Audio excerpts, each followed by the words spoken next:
Svako od nas ulicu vidi na drugačiji način, ali posebno je interesantno kako je vide oni kojima je ulica sve.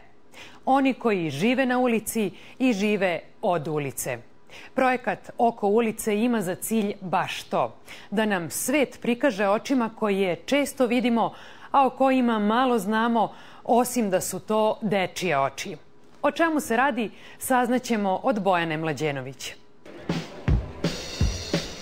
Mirko i Dragan rade na oko isti posao. Šetaju gradom i fotografišu. Čak su i na istom projektu, ali u svemu ostalom se razlikuju. Mirko je dete ulice, korisnik svratišta, a Dragan je profesionalni fotograf čiji je cilj da decu ulice nauči da fotografišu.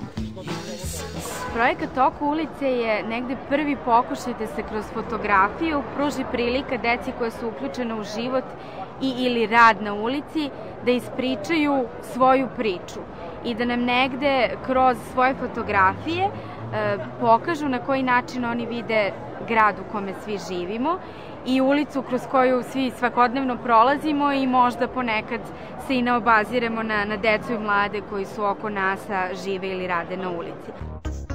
U projektu je učestvovalo 9 korisnika svratišta starih od 19 godina. Nakon završene obuke dobili su i opremu, mobilne telefone i digitalne fotoaparate. 6 nedelja u fotoradionicama profesionalni fotografi učili su ih osnovnim tehnikama, a onda su ih poveli na isto mesto gde su ih našli, ulicu, da pokažu sve što su naučili. Zavukli su se u svaki kutak Beograda, sišli do reke, prošetali centrom grada, obišli Cvetkovu pijacu, Kalemegdan, Bezistan, Terazije i naravno Knez Mihajlovu, mesto gde inače provode najveći deo dana. Beograd viđen njihovim očima prevazišao je sva očekivanja.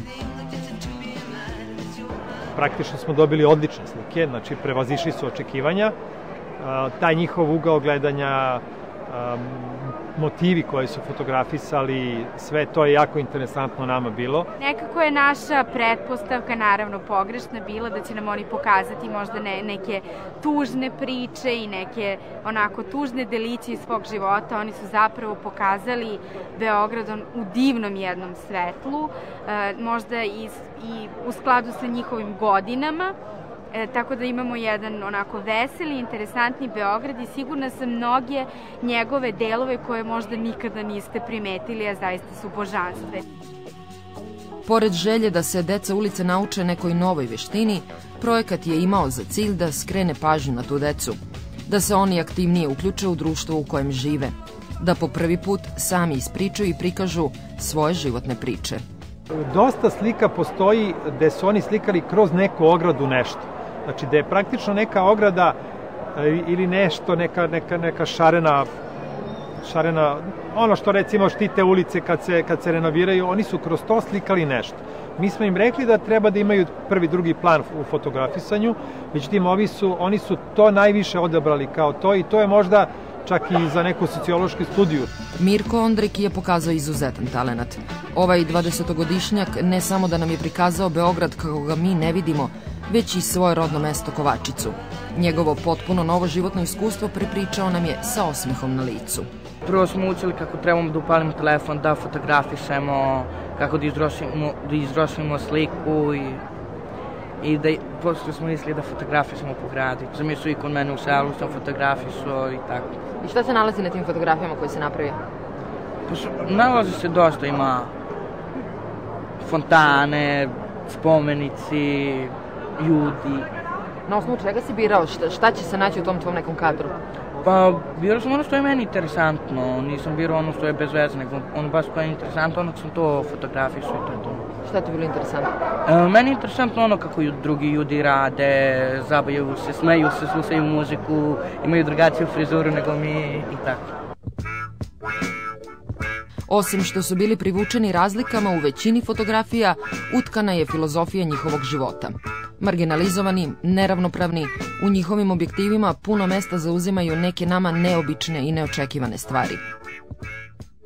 Recimo, fotografisali su često senke, znači senke ljudi, pošto smo imali relativno dobro vreme, u to vreme, dok smo fotografisali, sunce je bilo dosta jako i deca su slikala senke ljudi koji hodaju ulicama. Prvo ide ograda, pa senka, pa još neko drvo, saksija sa ruzama ili tako nešto. Ima dosta interesantnih stvari preko ograde kad se slika. I oni i njihovi učitelji voleli bi da se ovaj eksperiment pretvori u umetničku ili profesionalnu karijeru. Ja sam volao puno to fotografijenje. Rekao sam da završim moju osnovnu školu, onda ću da idem na neki kurs fotografije ili tako nešto.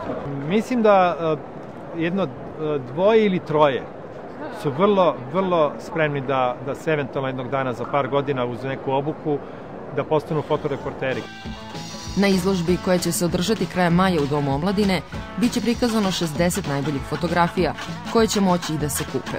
Novac koji se sakupi omogućit će Mirku i ostalim štićenicima da se usavrše u fotografiji ili nekom drugom zanatu kako bi sebi koliko toliko obezbedili sigurnu budućnost.